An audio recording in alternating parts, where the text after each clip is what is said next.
Part E. The function g of x is defined as g of x equals f of x, but just for -3 to infinity. So what that means is, rather than the whole graph, we're just starting at -3, and remember that was where our graph hit its minimum.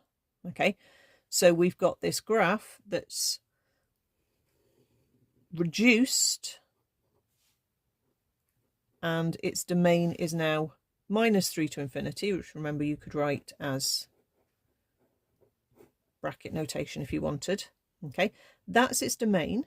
Okay, and that's what g of x looks like. Okay, we'll use that to help us sketch the graph in a second. But first of all, we're going to find the algebra for inverse g of x. Okay, so g of x is the same algebra as f of x.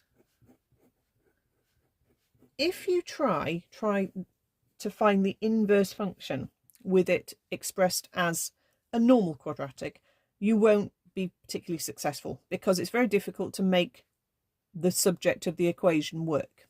So what you need to do is put it in the completed square form. So we go back to what we had in part C. Okay, let's put y equals rather than g of x equals. In completed square form, it's quite straightforward to then change the subject to the formula. Okay, so I normally swap the letters and then rearrange, but you can rearrange first and then swap the letters over at the end if you prefer. Okay, so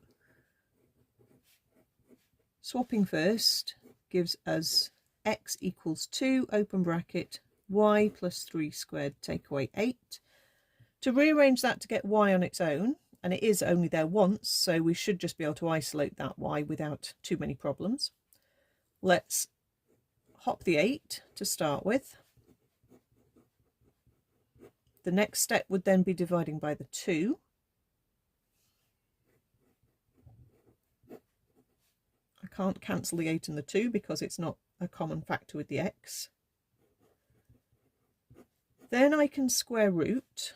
I'll consider whether it should be the plus or minus root in a second. I'll just write it as the plus root for now.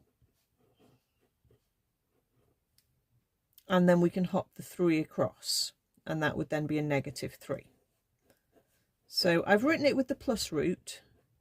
What I need my inverse function to do is to send my numbers back to this set of values -3 to infinity. And that's exactly what the plus root is going to do. Okay, if I'd chosen the negative root instead, all of those answers would be negative, and I'd basically be getting the negative half of the graph instead. Okay, but you do have to make sure that you make that deliberate choice about the sign of the root if you end up doing a square root as part of this process. Then the question hasn't asked us to do the swapping of the domain and range like it normally does, but it's asked us to sketch the graph of the inverse function. Okay, now I've already done that little diagram for g of x, so that's going to help us anyway. And sometimes they ask you to sketch it all on the same picture as well, which they haven't done here. Right, so my -3 is going to reflect to there, and my -8 is going to reflect to there. Let's make one obviously bigger than the other. We're going to have a dotted line at 45 degrees where the reflection happens.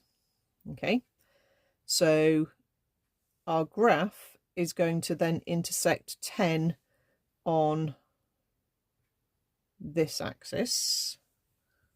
Yeah, which I think will get the scale looking about right. Okay, so we need to do a reflection of our original graph. Okay, I think I've kind of really exaggerated the scale here, but it's going to have a curve like that sort of shape. Oops, didn't quite get the intersection point in the right place, but you get the gist of it. Okay, so if I'd drawn them both on the same graph, my g of x would be looking like this. I'll do it dotted so you can see.